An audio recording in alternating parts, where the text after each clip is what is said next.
Thank you, Harry. This night has been simply amazing, and each year it gets better and better. TMCF, as you may know, is very near and dear to my heart.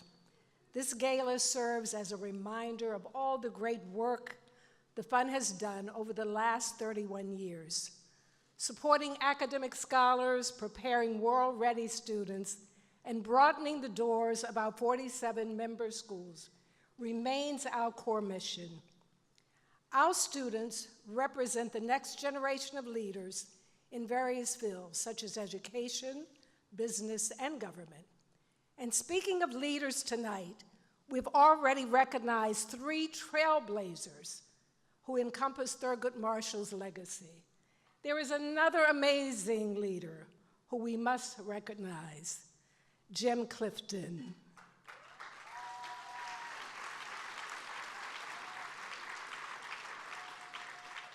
In addition to that fabulous $1 million he just gave us, Jim has served as the board chair for the past 15 years and has been a loyal and dedicated friend to TMCF. His work leading a dynamic board of directors has accelerated our growth, innovation, and the production of top talent.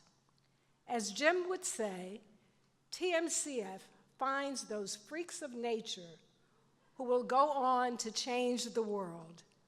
Jim, we thank you for your vision, your passion, and your extraordinary hard work. However, every great leader must pass the baton. Earlier this morning, the board elected our new board chair, Charles Merinoff. Charles has been a faithful board member, serving as vice chair for several years. We are more than confident that the commitment and drive for TMCF and the students we serve will continue. Now, please join me in welcoming Jim and Charlie to the stage.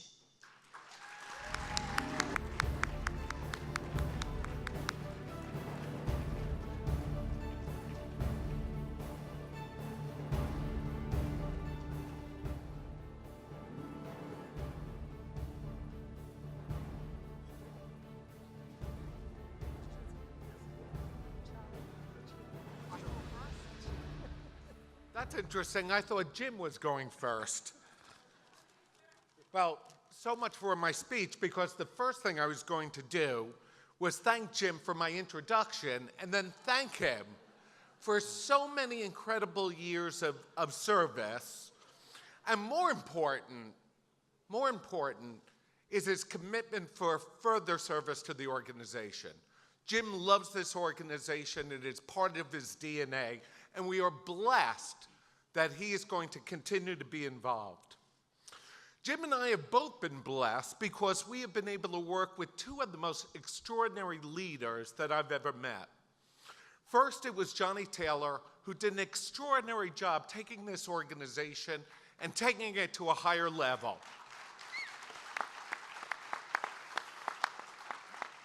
When Johnny told me he was going to leave, I thought I had some concerns until I met Harry.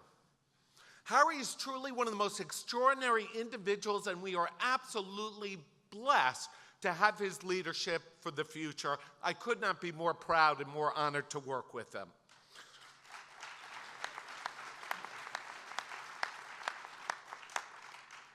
I do want to thank the board of directors for the confidence they've put into me to lead this organization or be part of it. I will tell you, this is the single greatest honor of my life, and it is the 4th best day of my life. The first best day of my life, without a doubt, is the day I married my wife, Lee, who is here. Lee, would you please stand?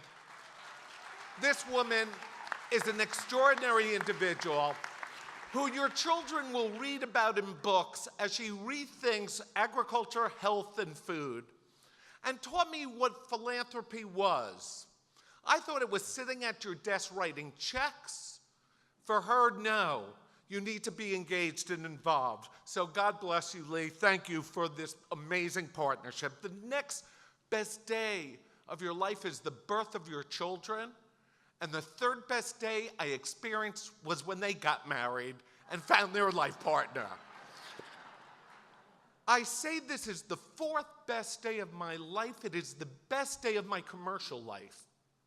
Because you would see, I was born to Herman and Sue Merinoff, who were successful business people. I am a member of the third generation of a successful business. Excuse my language, in our industry, they called it the Lucky Sperm Club.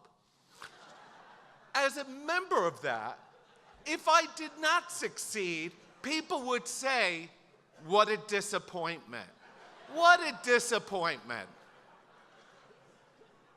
No, tonight is truly the most important night of my life, because tonight being named as chairman by this most incredible board of outstanding leaders in their own right, working for some of the most admired companies in this country, to be elected for me is truly my most greatest accomplishment.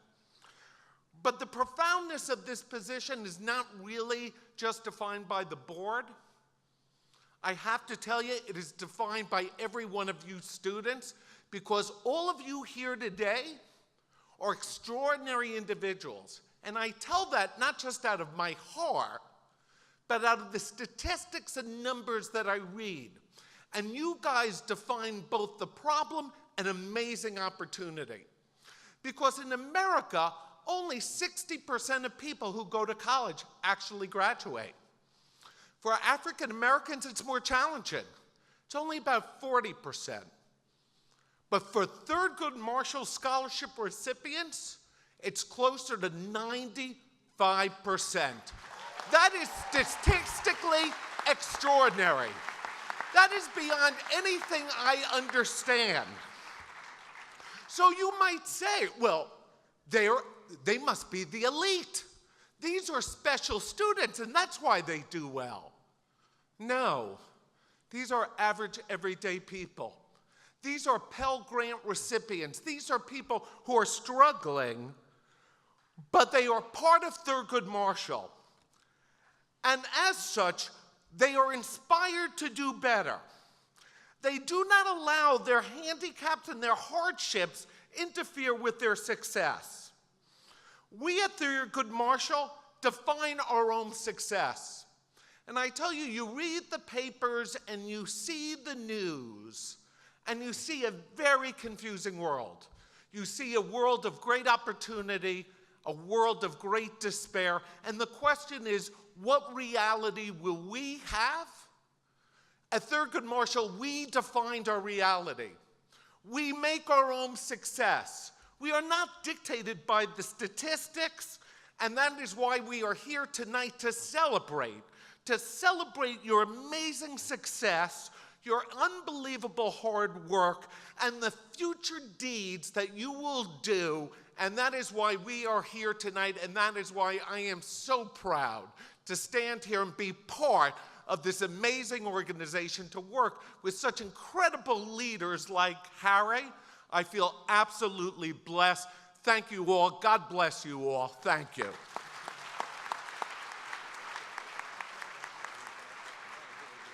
Oh, I guess I should introduce Jim, or no? Oh, well. He's not new here. I am now, obviously. But Charlie, thank you for your very impressive and important mission and passion that you have for this organization. It means a lot to all of us. And as I was saying, he's not new. You've been a part of the fabric of Thurgood Marshall for years. And it's just kind of one more step. You know, I was thinking about what is the responsibility that you have. You got 300,000 students counting on you. Yep. God, what a fun responsibility. And that means that you got the United States of America counting on you too. Because if we can't make this work, we can't make America work. And that's your responsibility. And Harry, Thanks for putting no pressure on him. And Harry, thank you. You're you're already crushing it. But thank you for bringing your very impressive leadership, your energy, and he's really smart too. But I think it means a lot to all of us that you would come and take a very hard leadership job, but one that's really fun. And good Lord, is it a rich, a mission-rich job. Joyce, I feel good. I think that our CEO, I think our new chairman, I think our board, and the executives, Harry, the leadership team that you have, it's the best we've ever had. We're better positioned, I think, for the next 10 years than we've ever been before. And Joyce, thank you for what you do, and thank you for taking me along on your ride. Thank you.